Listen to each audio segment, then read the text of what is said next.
Sehat. Sehat dong, Bro Andri. Sibuk apa sekarang? Sibuk ya masih roasting aja sama ngopi. Jadi di segmen si Tilasawa Ngobar pertama nih, gue Tilasawa ngobrol bareng barista. Jadi temanya untuk segmen pertama ini yang mau gue bahas adalah calibration. Kalibrasi dulu deh, menurut lu tuh seperti apa? Kalibrasi ya? Kalibrasi. Kalau dari kacamata gue sebagai, ini aku berbicara sebagai Adit yang jadi barista dulu ya. Oke, tapi kan gak ada kacamata, gue yang pakai. Oh, gue kaca Spion mungkin bisa. Kaca Irwansyah. Kaca Siap. Kaca Irwansyah. Oke. Jadi kalau berbicara tentang kalibrasi dari mata Adit dulu sebagai barista adalah yang penting poinnya itu konsistensi. Iya, kalibrasi itu menyangkut tentang konsistensi. Oke. Di mana beberapa variabel terutama di espresso base ya. Espresso base, kita ngomongin kalibrasi di espresso base waktu itu, gimana caranya customer bisa dapat espresso yang sama atau punya garis besar yang sama di tiap harinya saat dia berkunjung. Oke. Itu kayak gitu. Berarti awal yang harus ditekankan adalah konsistensi. Iya, kalibrasi itu kayak proses kita mendapatkan good atau enggak golden shotnya dari yang espresso tadi untuk kita serve sebagai daily, kita kasih ke customer sih. Nah itu ketika, berarti konsistensi itu ketika mendapatkan house blend yang sama. Iya. Tempat kopi house blend yang sama. Nah bagaimana jika ketika si salah satu tempat atau toko ini dia mempunyai gas ataupun gas house blend ya gas house blend ya, okay. Dan ada kan beberapa coffee shop yang emang dia itu mempunyai satu grinder untuk satu house blend dan ada beberapa yang mempunyai 2 atau 3 house blend untuk menyediakan gas house blend untuk supaya si customernya tidak bosan.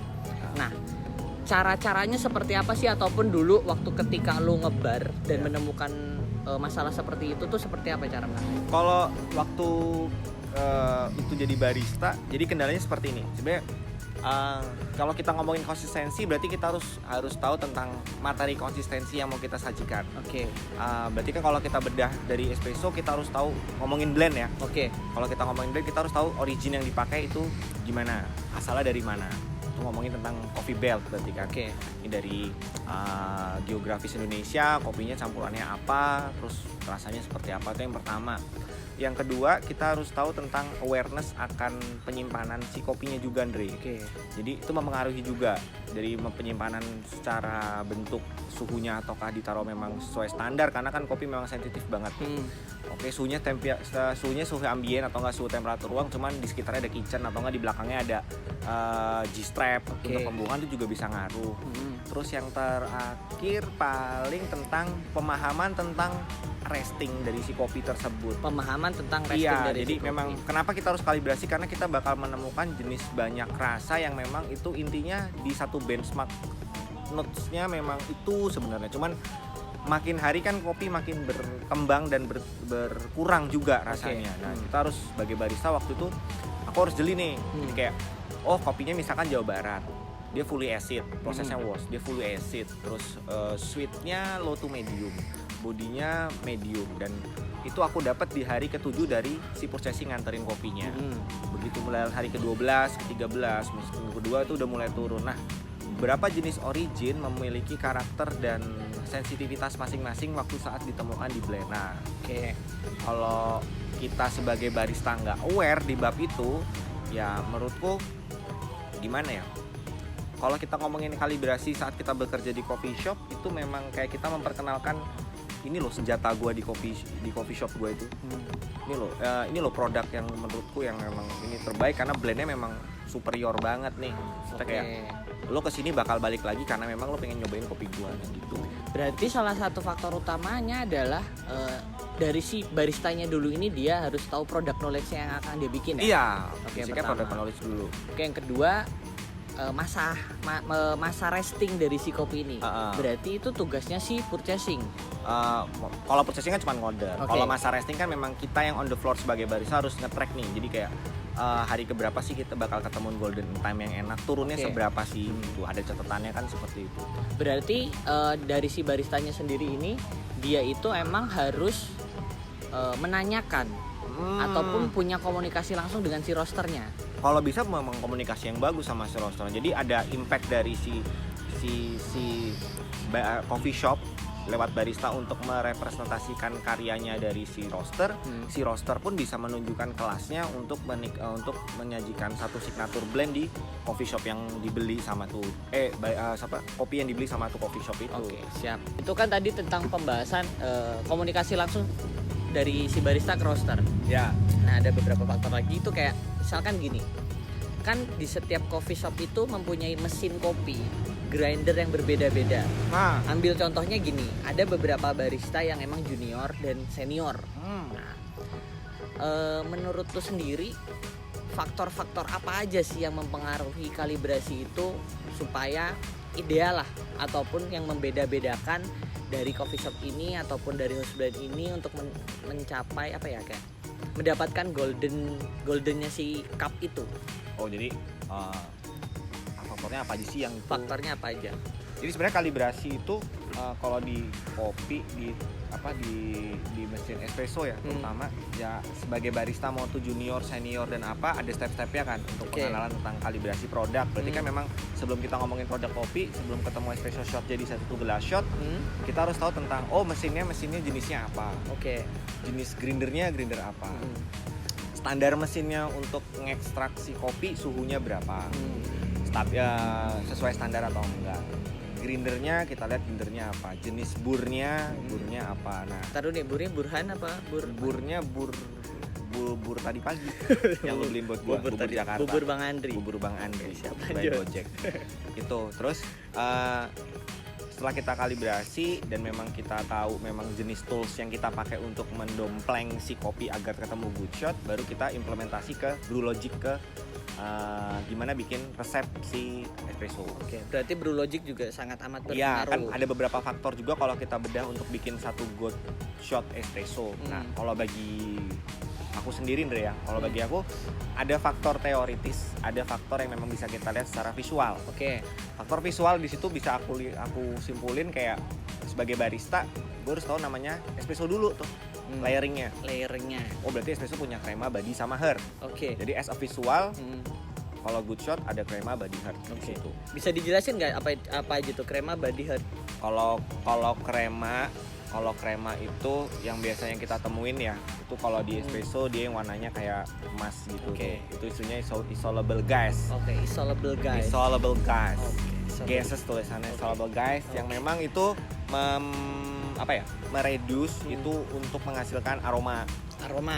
Oke. Terus ada crema body. Nah, di body itu layering-nya adanya di tengah. Ada di tengah. Nah, itu biasanya produce ke si sweetness, half acid.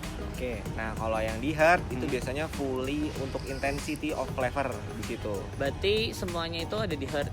Enggak semuanya di Enggak, herb. maksudnya tuh untuk dari cita rasa yang lebih kompleksnya ada di herb. Gitu.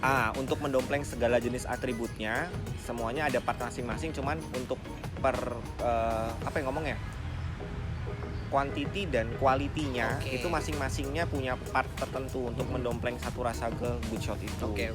Oh, jadi Tuh. itu. Jadi percuma kita mau kalibrasi kopi robusta, cuman nggak ngerti maksudnya robustanya itu dari mana, waton hajar, dijebret dengan time sekian, ini sekian, dibikin resep, rupanya yang kita sajikan robustanya robusta under. Oke. Dalam artian memang dari visual ngocornya aja udah nggak baik ya, maksudnya nggak baik di situ.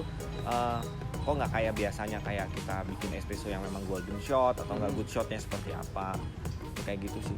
Nah, setelah kita tahu faktornya dari mesin, baru kita masuk ke resepnya. Resep untuk membuat hitungannya kalibrasi lah. Untungnya kalibrasi. Nah, biasanya resep yang dipakai itu mengacu beberapa jenis resep untuk brewing si espresso. Itu kalau misalkan di resep ada di situ ada brew temperatur, ada time temperatur, sama gue lupa satunya apa. Kayak brewing time gitu. Iya. Oke. Jadi kayak gitu. Nah, soalnya kalau ngomongin di espresso beda sama ngomongin di filter, yang mana di tiap paste-nya kalau di filter espresso tuh kita bisa buat nge-manage nih untuk kemana. Cuma kalau di espresso kan karena memang itu mesin yang memang menggunakan beberapa mesin yang memang menggunakan jenis bar, kita harus langsung pull up ke arah 9 bar untuk mengejar apa sih. Nah, makanya kita manage dari situ, dari ada dose, ada yield in yield outnya, terus persentase bricks-nya berapa. Berarti standarnya rata-rata tuh semua orang menggunakan mesin itu 9 bar ya tekanannya. Ya rata-rata kayaknya 9 Rata-rata bar deh. segitu ya? Rata 9 bar. Tergantung dari beberapa mesin mungkin yang bisa Di adjust profiling mungkin. Ya, itu ada beberapa mesin ya. Ada beberapa mesin yang itu mini lab, kayak mesin-mesin mini lab yang bisa dikulik kayak gitu. Itu sih. Jadi sangat amat banyak sebenarnya faktor untuk berkalibrasi itu ya. Iya. Jadi memang awalnya faktor kalibrasi itu kita tahu jenis kopinya dulu, apa yang tadi gue bilang dari awal. Lo harus tahu tentang origin dari mana, ciri khas origin apa. Kalau nggak tahu tanya rosternya. Oke. Kalau nggak tahu buka buku, kalau nggak tahu googling juga bisa. Habis kita tahu tentang jenis kopinya apa yang dicampur di blend, kita harus tahu tentang tools yang untuk bikin si espressonya. Biasanya openingan 9 bar, tiba-tiba hari kedua kok 7 bar, jangan langsung disentak aja. Oke. Jadi kita harus tahu nih, oh mesin gue standarnya 9 bar nih. Oh grinder gue RPM-nya segini kok, lama-lama kok ngambet ya. Oh rupanya yang di mesin keganjel, misalkan keganjel trickle Merapi mungkin. Oh iya. Siapa tahu barnya pakai bar kit gitu. Barnya mungkin pakai bar kit Magelang. atau tutup botol apa misalkan lecinya buahnya masuk ke grinder karena saking excitednya nge-shake. Iya, bener, sampai bener. lecinya copot. Sampai lecinya copot mental ke grinder. mental ke Iya. grinder. Nyangkut Deh akhirnya. Oke. Nah itu juga bisa. Habis ke situ masuk lagi ke bagian baru kita ke teknis pembuatan espressonya. Yang tadi udah gue paparin beberapa basic sih. Kalau ada secara SCA juga ada resepnya di sana. Berarti kan semua standarnya untuk dari si apa ya namanya? Kalau SCA itu hitungannya apa sih? SCA itu himpunan mahasiswa. Oh, himpunan mahasiswa dari yang memang memantangkan di kopi. Oh, biasanya gitu. oke. Jadi Nggak, jangan. jangan. Itu rada sensitif ya. SCA. Aduh, gue lupa. Orang Arab ya? Orang Jawa Barat. Orang Jawa Barat. Soalnya. Oke, siap. Itu penemunya orang Jawa Barat. Nah, dari si masalah kalibrasi sendiri nih, hitungannya kan ada beberapa orang yang masih bingung tuh loh. Dan gue pun sendiri juga ada beberapa tim dari City Lasawan ketika kalibrasi pun misalkan ada junior barista nih ataupun orang yang mau belajar lagi masuk ke bar, dia tuh masih belajar. Ada pertanyaan gini Mas Adit. Mas, gimana sih ngerasain espresso yang enak pas ketika kalibrasi ini? Oke. Standarnya gimana sih espresso yang menurut kalian enak? Jadi aku juga masih bisa belajar nih. Oke. Jadi ketika kalibrasi itu kita bisa menyamakan persepsi kita. Oh ternyata kalibrasi yang dengan host blend A ini ternyata enaknya tuh seperti ini minimal. Nah, menurut Mas Adit sendiri tuh gimana? Sebelum saya menjawab, saya boleh minum. Oh boleh silakan. Tadi nanya terus. Aus. Siap. Kalau boleh rokok. Tuh. Ledak. Kalibrasi. Itu netes begitu. Ini memang ini golden crema. Golden cremanya seperti ini. Ini golden crema yang memang siap. nggak golden amat. Nggak golden amat. Ini saya tuangin ya, Andri. Oke. Itu kopi ya? Ini kopi Campur itu kali ya. Ini kopi temulawak. Jadi dia ekstraksi dari sambatan-sambatan barista closingan. Oh, mungkin cantumnya Nggak di ketahan sini. sama manajemen. Nggak ketahan Meledak. manajemen. Dituangnya di botol. Oh, siap. Ntar mungkin ada yang mewakili sambatan-sambatan dulu.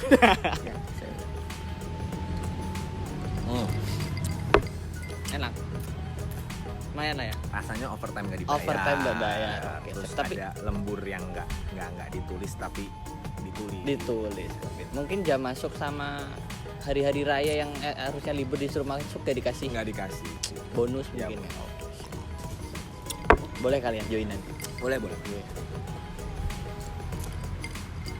Rasanya tuh kayak minta naik gaji terus tuh loh.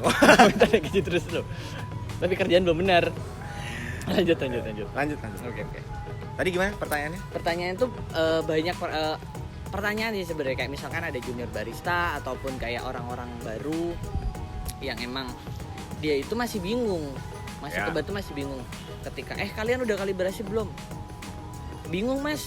Bingungnya kenapa? Ya. Gimana sih patokannya espresso yang enak dengan house blend ini menurut kalian? Jadi biar kita tuh bisa menyamakan persepsi. Jadi aku nggak banyak tanya lagi gitu. Sebenarnya kalau ngomongin enak dan gak enak itu sebenarnya kalau as a product knowledge yang direpresentasikan ke customer, kalau yang biasa gue lakuin sebagai roaster adalah gue nunjukin good shotnya versi John Roastery dulu. Oke.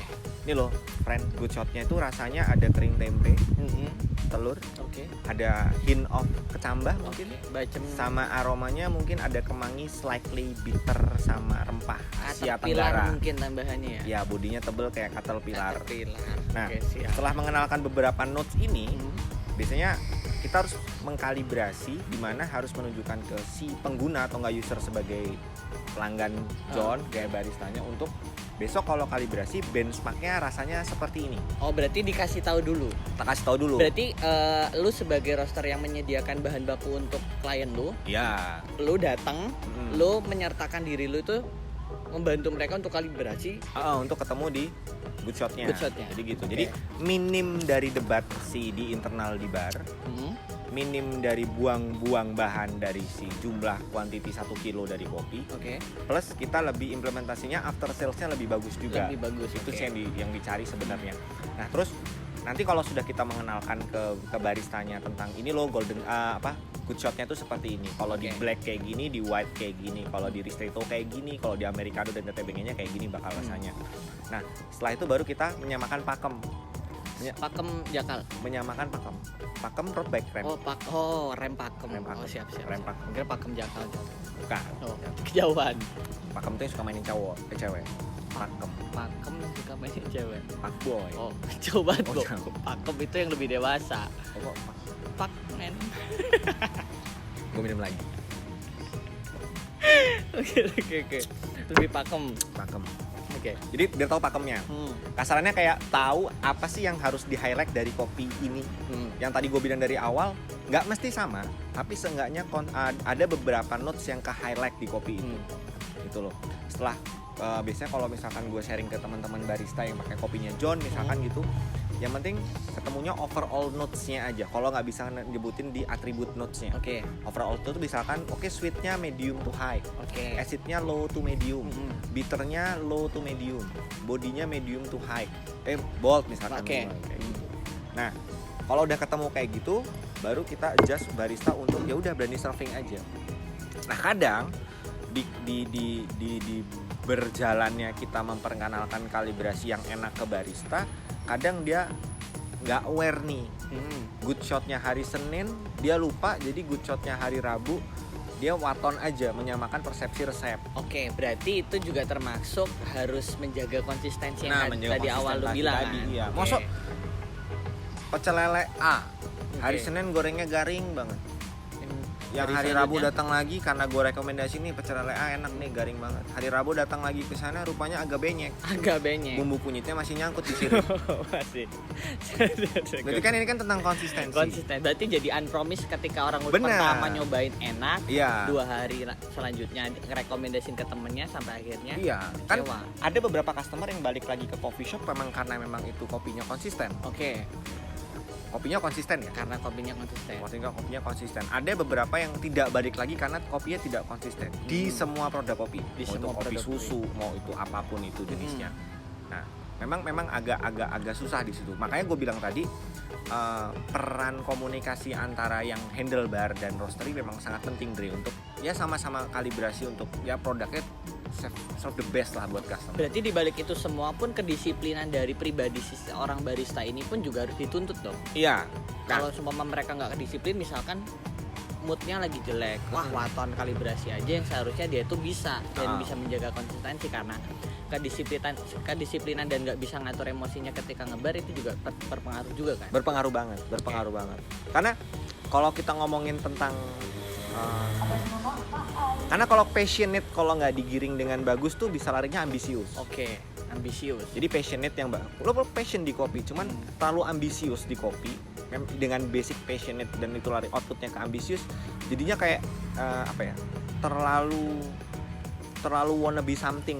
Oh, I see. Jadi membuat pakem yang kayaknya lo yang paling bener deh untuk kalibrasi. Padahal yang harusnya kita share nih, biar kita semua passionate cuman di satu benchmark rasa yang sama di jenis kalibrasi espresso tertentu, misalkan kayak gitu. Jadi bukan patokannya enakan punya gua nih kalibrasinya, punya gua lebih tipis, punya gua lebih gimbal mungkin, punya gua lebih apa. ini enak banget nih, ini enak banget nih. Nah itu. Tapi kan di enak bangetnya versi A, B, C, D, F, G ini nggak Kan ketemu berbeda-beda. garis tengahnya apa. Ya, itu. Nah tugas kita sebagai roaster adalah menjadi jalan tengah di situ untuk oh misalnya rasa dia itu memang enak, cuman memang masih dapat sweetnya, cuman lebih sweet yang ini. Oke. Kan tinggal main intensity. Tapi di tengah-tengahnya tetap ada sweet. Oke. Nah itu. Berarti secara garis besarnya itu adalah peran komunikasi antara barista dan roaster itu penting. Yang kedua itu antara tim barnya Internalnya. sendiri, internalnya barista. itu harus mengurangi ego dan berani untuk sharing. Ataupun misalkan ketika satu shift 2 orang, ketika si A dan barista si B ini kalibrasi beda beda pemikiran, beda selera, seharusnya di situ mereka juga harus bersepakat kan. Iya. Gimana enaknya ketika kalibrasi lu sama kalibrasi gua nih karakternya beda, coba kita tengahin seperti ini. Oke. Ambil garis tengahnya seperti itu kan. Itu untuk cara gampangnya untuk mengantisipasi debat di antara barista senior dan junior biasanya. Tapi kalau misalkan in case dalam satu bar tuh ada barista senior semua, kalibrasi bisa dibuat untuk pola rekomendasi untuk customer. Kalau gue biasanya kayak gitu. Opsinya seperti itu. Opsinya kayak gitu. Jadi misalkan semuanya udah jago nih. Udah jago ngisi galon, ngepel ya. Bukan jago kalibrasi ya. Udah jago. udah aware. Lebih aware ke barnya. Owningnya lebih tinggi. Baru kalau udah misalkan kayak gitu, baru nih kalibrasi tebel gimana, tipis gimana, terus misalkan tebel sweet gimana, terus misalkan tipis tapi mouthfeel-nya tetap enak, round di mulut gimana. Jadi buat opsional sama customer. Karena beberapa coffee shop sekarang yang tumbuh udah mulai prepare dengan dengan blend yang beda-beda di hopper yang beda-beda. Jadi menyediakan 2 grinder. Dengan 2 blend yang mau berbeda. yang modern apa yang klasik, Mas? Apa yang mau yang koplo? Koplo. Mungkin alternatif. Alternatif. Atau punk jadi rock. jatuhnya punk rock flow. punk rock flow. Oke. Jadi robusta, pak, di shake. Openingan ya lagunya koplo. Sama Arabica Zimbabwe mungkin. Arabica Zimbabwe. Di blend sama Liberica Candi Gebang. Liberica Candi Gebang. Yang lonjong-lonjong panjang. Ya. Nusuk ke dalam jadi itu ya. Itu. Jadi kalibrasi itu nggak mesti harus tentang apa yang menjadi pakem karena kalau kita ngomongin espresso dan konsistensi di produk seperti ini itu banyak loh penikmatnya sebenarnya yang nggak ketemunya. Ada customer yang memang waktu dikalibrasi barista ketemunya sweet enak, tapi waktu di serve dia kurang suka. Nah tugas kita adalah memenuhi selera customer. Balik lagi ke as a job kan. Berarti sebelum kita meng-serve cup ini, berarti si tugas entah si kasir atau baristanya itu menanyakan kan. Misalkan ada customer, Mbak, Mas, Ses, Cing, Cang, Dul, Cangkeling. Itu ketika ada yang pesan mau split shot misalkan. Split shot ngayang dulu kan. Ngayang dulu. Ataupun cappuccino ataupun espresso. Berarti harus melontarkan pertanyaan dulu dong. Bawa dong. Kok nggak melontarkan dong? Apa tuh? Mereka datang kan, ada customer yang jenisnya memang pasif, ada yang jenis customer yang memang udah biasa. Tugas kita sebagai pekerjaan di balik hospitality like ini adalah menginformasikan apa sih produk yang kita punya. Jadi kalau bisa, biasanya sih kalau gua dulu itu menjelaskan blendnya apa dan apa. Sebelum dia bertanya. Iya. Jadi daripada itu memperlambat flow, mending langsung gua jelasin. Halo Kak, iya mau pesen kopi ada. Kak kita hari ini ada kopinya ini rasanya begini, kalau black, kalau white kayak gini. Atau yang mau klasik mungkin lebih tebal bodinya, notesnya seperti ini gini. Itu lebih cepat. Berarti faktor hospitality-nya juga harus ditingkatkan. Banyak faktor. Banyak faktor kan. Kayak ini nih loh. Ini orang ngatot mulu nih. Lu mau ngomong kasar nggak boleh, tapi nggak apa-apa lah anjing lu. Gitu. Bebas. Kopi dulu. Itu. Seperti itu jadinya. Nah, tadi kan faktor-faktor udah kejawab semua. Terus dari peran si barista dan si roaster. Terus dari mencari garis besar antara si barista senior, junior ataupun sesama barista senior untuk menyamakan persepsi agar ketemu garis tengahnya dulu. Nah, sekarang pertanyaan yang lebih mendalam itu berapa harga house blend? Ya itu. Salah. Bukan. Beda. Itu segmen berikutnya mungkin. Untuk jualan ya. Oke. Jadi kayak kadang tuh gue memposisikan diri sebagai customer. memposisikan diri sebagai customer itu masalahnya misalkan satu coffee shop ini cuma mempunyai satu grinder dan satu house blend yang emang dipakai untuk semua. Satu menu. Oh maksudnya? Oh, kan menu cuma Oh, satu. enggak. Oh, Satu keren menu. tuh Oh iya juga sih. Satu. Tentang coffee shop yang dia itu cuma punya satu grinder nih. Satu grinder yang emang dia itu harus mengakomodir ke semua minuman, es kopi susu lah ataupun black atau white coffee-nya. Nah, kan ada beberapa yang emang customer ini nggak tahu kalau si isi house blend-nya ini tuh ternyata ada campuran Miras. Oh. Miras. Apa boraks mungkin? kekencengan Bostar, sober. Oh, sober. Kok sober? Jangan terlalu miras lah. Jangan miras. Minimal kayak oli samping, Oli samping. minyak krem mungkin yang ada pelicin dikit Ya, gitu. gemuk.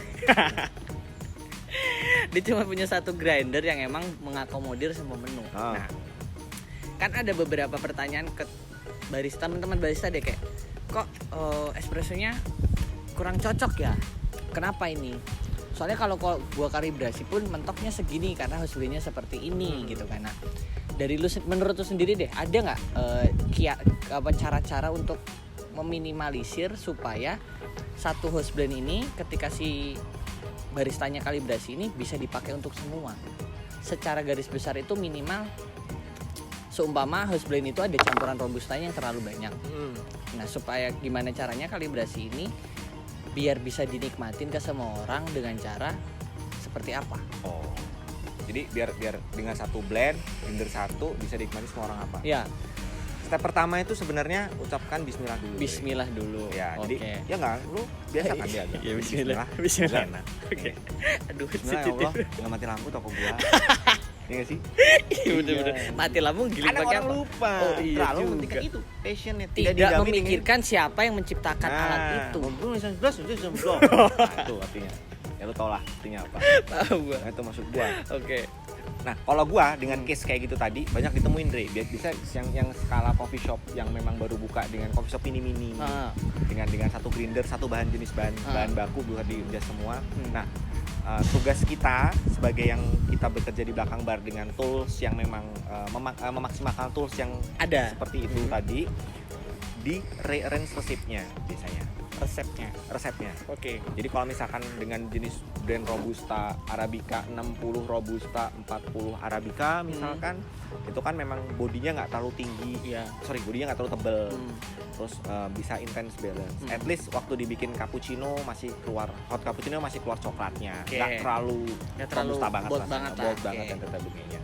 Cuman kelemahannya memang kalau dibikin kopi susu costingnya lebih tinggi karena kuantiti pemakaian espressonya lebih banyak. Nah, otomatis banyak di cara resepnya yang bisa kita bikin untuk memaksimalkan apa yang ada. Bisa aja kita bikin sistem tambul. Oke. Tambul itu untuk tambul ini apa? Bekasi tambul. Oh, itu Tambun. Oh, tambul. Punya teman kita yang udah nggak di Jogja. Ya. Oke. Di Tambul misalkan, satu sisi di Tambul itu untuk memperkenalkan kopi susu yang biasa kita pakai. Untuk bahan kopi susu espressonya.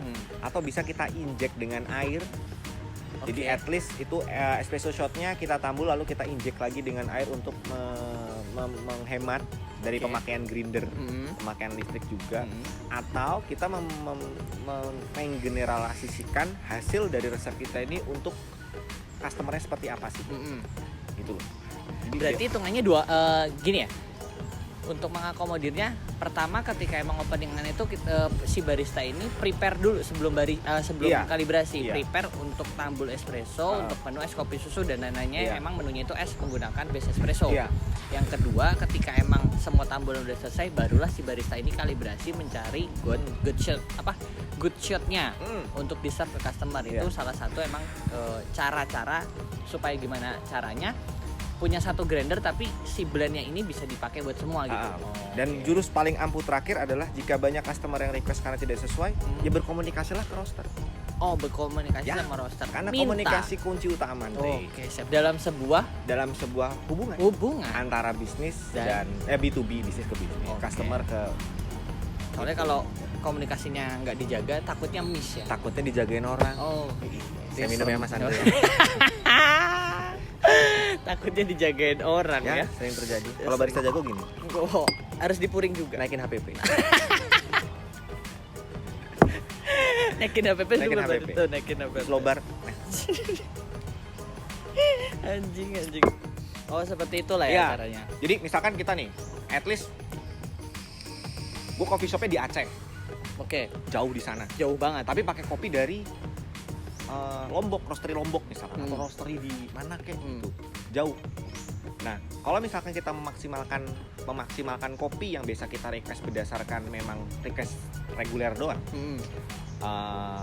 ya kita bakal mentok di situ. Oke. Tapi akan beda lagi cerita saat kita sudah memaksimalkan, cuman belum menemukan ke selera yang kita mau sebagai kita yang di belakang bar. Apalagi impact yang belum kita mau tidak juga memuaskan pelanggan kita, nggak ada income dong, Oke. nggak ada yang ngopi tempat lo. Jadi menurut gua lo masih punya part di situ untuk memperbaiki komunikasi untuk request ke roaster. Oke. Untuk tolong dong robustanya dinaikin biar bodinya agak bold. Robustanya digelepin lagi mas, harganya dimurahin. Anjing. Terus Ya emang gitu Bre. ya itu udah hukum Ya, alam. hukum alam. Hukum alam. Hukum alam. Mungkin. Mau enak Mau tapi ngomongin murah. Fetty Vera juga, emang alam yang nyanyi. Emang alam abangnya. Abangnya. Abangnya. Itu terus ya udah, jadi kayak misalkan kita komunikasi ke roaster bahwa kita butuh memang kopi yang memang untuk karakteristik kopi susu yang memang bodinya tetap intens meskipun ditambah flavor dan gini-gini. Karena sebelumnya dengan default roastingan sebelumnya belum bisa nih mas, kak, untuk ke situ. Nah, setelah ada komunikasi itu baru kita bisa memaksimalkan dari tools yang kita punya. Oh, I see. Jadi gimana ya? Kalau misalkan dengan pemanfaatan satu grinder kita waton jadi, menurut gua lo bakal sia-sia. Lagi-lagi pahamin untuk produk knowledge-nya. Awal itu dulu. Waktu trial error, R&D produk. Iya. Itu kan di situ kita bisa nge-range blend mana sih yang cocok untuk resep gua yang mau gua pakai. Blend mana sih yang cocoknya bisa gua masukin ke resep gua untuk gua kenalin ke customer. Pasar gua di sekitar gua nih butuhnya kopi yang kayak mana sih variannya. Match nggak dengan yang gua order kayak gini. Berarti nggak waton, maksud gua ada beberapa yang emang sorry to say kayak ada yang emang fokus ke bisnis, Ya. menghilangkan kualitasnya, ada yang emang bener-bener fokus ke dua-duanya. Ya. Berarti maksud gue itu emang harus semua itu bener-bener dipertimbangkan dari awal. Dipertimbangkan dari awal. Oke, berarti pertimbangan dari awal dong. Ya. Jadi misalkan kayak kita sadar nih kapasitas alat kita cuma segini nih. Berarti kita harus bener-bener memaksimalkan tuh kayak ya awal ketika emang pemilihan blend. Pemilihan blend yang cocok itu seperti apa. Kalau emang kurang cocok berarti sih tugasnya si head bar ataupun yang emang ngedevelop itu menu untuk komunikasi sama si roasternya. Iya, masuk kopinya like Atos dikasih ke grinder Latina. Kan kasihan si Latina. Kasihan. Kalah Iya. 2-0. Kalah 2-0. Iya. Oh, nggak masuk. Oh, didegradasi. Didegradasi. Iya. Berarti nggak bisa. Habis oh. burnya nanti sambat kan. Jadi kan memang ya itu sih pentingnya komunikasi itu di situ semua. Komunikasi dari awal Dan untuk kalibrasi itu nggak cuma di kopi ya.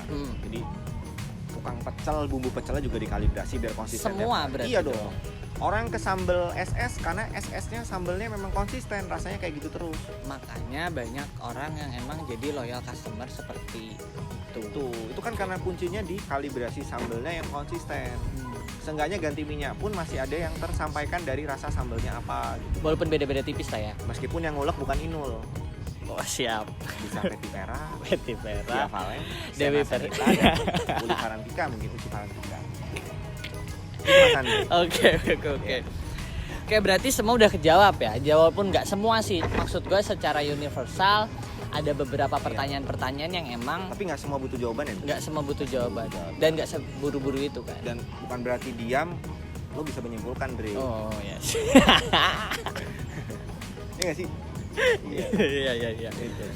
Setidaknya secara garis besar itu udah dapat poin-poinnya untuk beberapa teman-teman yang emang menanyakan kalibrasi itu seperti apa sih, faktornya apa aja yang mendukung untuk kalibrasi, good shootnya itu seperti Kalau apa. resep, kalau bahas resep di sini nggak cocok.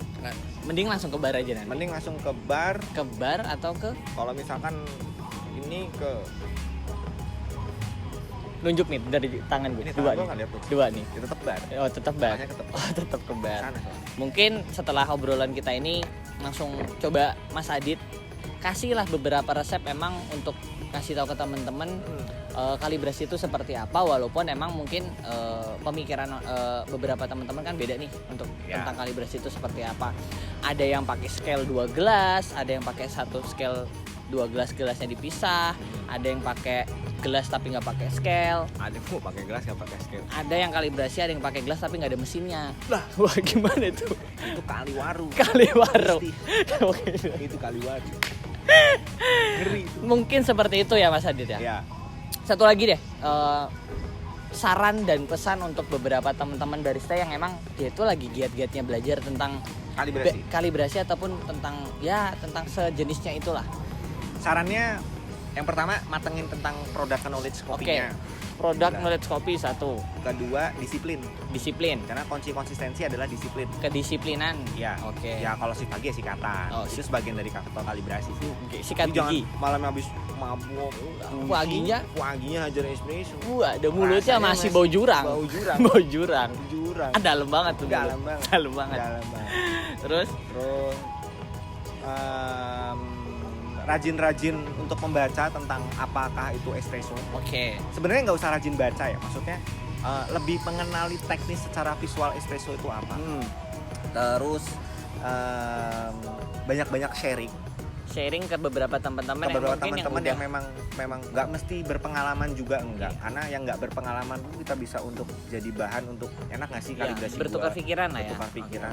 Terus nggak menutup kemungkinan juga untuk berkomunikasi sama roaster atau nggak teman-teman yang sudah dianggap lebih lama untuk berkecimpung di dunia seperti ini.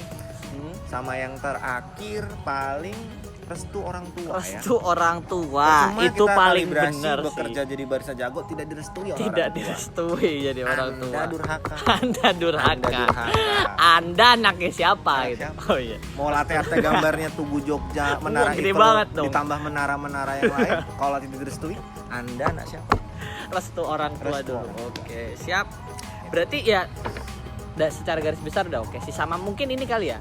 Lebih sering memberanikan diri untuk mencoba untuk minum espressonya itu Iya, langsung. mencoba memberanikan diri. Karena kan ada beberapa yang emang enggak deh, Iya. gue takut lambung gue pecah, Iya. ataupun lambung gue sehernya rontok, ataupun lambung gue berubah jadi usus 88 jari, mungkin Iya. gitu kali ya. Ya, memang manusia itu memang nggak ada punya kecocokan, nggak ada yang 100% cocok. Kagak manusia. ada yang 100% Nggak ada. cocok. Nggak ada manusia. Adanya hanya di situ toleransi. Toleransi. Nah, dari toleransi itu gimana caranya lidah lo sebagai peminum espresso mentoleransi dan mentolerir si rasa pahit itu.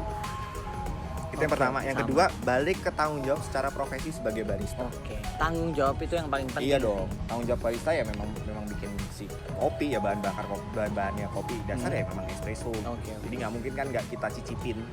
Emang harus kan? Emang harus kita cicipin kan. Benar. Yang ketiga, jangan lupa waktu kalibrasi jadi catet. Nah, itu mungkin poin yang paling Dicatat. penting. Karena ada beberapa teman-teman yang emang ketika kalibrasi itu ya udahlah. Dicatat di handphone mungkin, dicatat di hopper grinder, atau enggak mungkin dicatat di speedometer motor waktu berangkat sih. Iya. Jadi seolah-olah emang gue mau kalibrasi bos pagi ini, gue banget ini dari rumah itu udah harinya hari gue. Oke. Harinya hari gue kalibrasi. Lihat motor, mana sih motor Langsung ada udah ada catatan. out, breaks berapa, time-nya brew-nya udah nggak ada jarum-jarum lagi tuh. Nggak usah. Berarti harus diganti LED tuh. Diganti LED. LED. Andre. Oke, sebelumnya thank you banget Mas Adit udah mau Makasih Andre. repotin dikit lah ini. Ya sebenarnya ini bukan direpotin, ini diganggu saya. Diganggu. Diganggu secara mental sebenarnya. Diganggu secara mental ya. Diganggu secara mental. Oke. Terima kasih atas waktunya dan ilmunya. Mungkin next kita bakal bikin video lagi yang 16 detik mungkin cukup ya. 19 detik. 19 detik. Oke. Nanti 19 tinggal bikin kolaps beberapa lah ya. Iya. Jadi idealis boleh, tapi tolong nalar. Idealis boleh, tolong nalar. nalar tuh ya itu tadi, berdasarkan pengalaman, praktek, membaca. Jadi Siap. bukan pakai katanya, harusnya, pokoknya, rasanya kayak gini, pokoknya kayak gini. Cuman secara implementasi tidak ada hal yang memang itu menyambung dengan apa itu idealis dia. Oke. Terakhir, quotes dari Mas Adit untuk apa lu? Quotes dari Adit untuk teman-teman yang emang sekarang tuh masih giat-giatnya belajar. Quotes ya? Hmm. Kalau gua quotesnya, ini. Lebih baik kecil tapi kepala daripada gede tapi buntu. Cakep. Lebih baik kecil kepala daripada gede tapi buntu. Siap. Terima kasih Mas Adit atas Terima kasih, waktunya. Mas Andre. Sampai Makasih. berjumpa waktu lain lagi. Jangan lupa tetap jaga kesehatan. Ya, ngejar seperlunya karena mencintai itu tidak perlu berlebihan. Ya, takut dibawa temen. Takut dibawa temen. Iya, di bawah temen. Di bawah temen. Bukan di Kan bawah.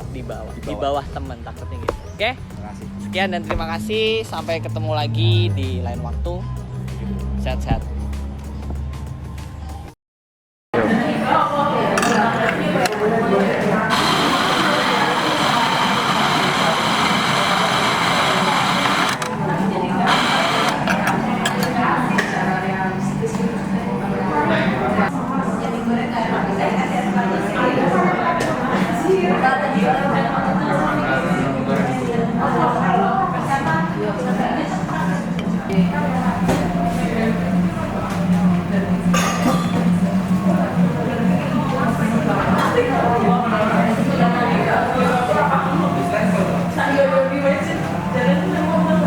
Cepet banget rasanya. Cepet banget anu bayi.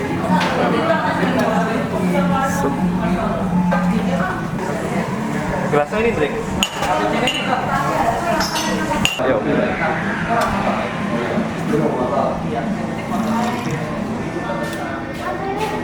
Iya. Gitu terapa kok.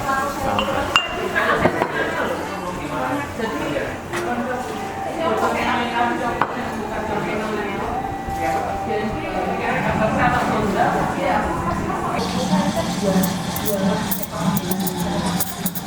Ini aja Mas Adi.